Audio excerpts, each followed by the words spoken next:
Hello po mga ka-farmer, ito na po yung ating part 3 ng ating organic feed mixing para sa ating pre-range chicken layering. Ayan po yung ating non-chlorinated water. Makikita po ninyo na medyo marumi. Hindi po yan dumi, kundi darak po yan dahil yan po yung ginamit natin, pinaglagyan po nating darak. Hindi na po natin lininis, hindi na natin tinanggal dahil ihalo naman po natin sa ating feed mixing. Ito po yung ating fish amino acid.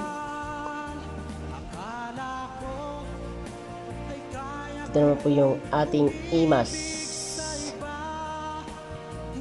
Kuya Japs na rin po yung gumawa niyan, kaya may tatak na Japs imas. Ayan, magsusupat po tayo ng 100 ml na imas para po sa ating feed mixing, dahil nakabase lang po tayo kung ilan po yung ating kung ilang dami po yung ating ginawang feeds. 100 ml lalagay po natin sa ating non-chlorinated water. Sasan po natin yung ating ginamit na pangsukat at isasunod po natin yung ating vitamins ng ating pong fish amino acid. 1 liter po yan na hinaluan po natin ng fermented plant juice at fermented fruit juice. Gumawa tayo ng tubig upang ating ihugas sa ating bote upang wala pong maiwan sa loob ng bote. Masan po natin, alog-alogin po natin para mas wala pong sayang.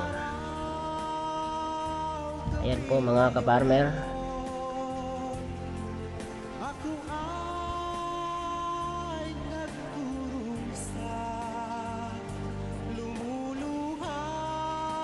pagkatapos po nating mailagay yung ating imas at yung ating vitamins, ay haluin po natin yung ating tubig upang talagang mahalo yung ating nilagay na FAA, FAG at FFG. Yan, pagkatapos po nating mahalo, ididilig na po natin sa ating pinaghalo-halong mga ingredients. Po natin yung ating pagdidilig sa katamtamang basa. Ayan,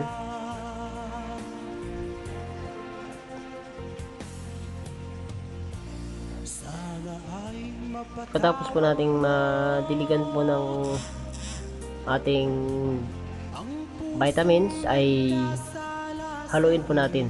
Ayan, ihalo po natin sa taas yung medyo nabasa na, para yung ilalim na hindi po naabot ng ating tubig ay babasain po natin ulit para mas mabilis lamang po yung ating paghalo, hindi po tayo masyadong mahirapan. Alam niyo po mga ka-farmer, gusto ko lang po sa ibahagi yung aking mga natutunan, yung aking mga experience sa aking mga kapwa-farmer din, upang kung magkaroon ng interest, pwede nyo po akong i-PM or pwede nyo po akong pasyalan sa aking farm. Handa po akong ituro yung aking mga nalalaman at handa rin po akong matuto sa inyong mga practice. Tulungan lang po tayo para sa ating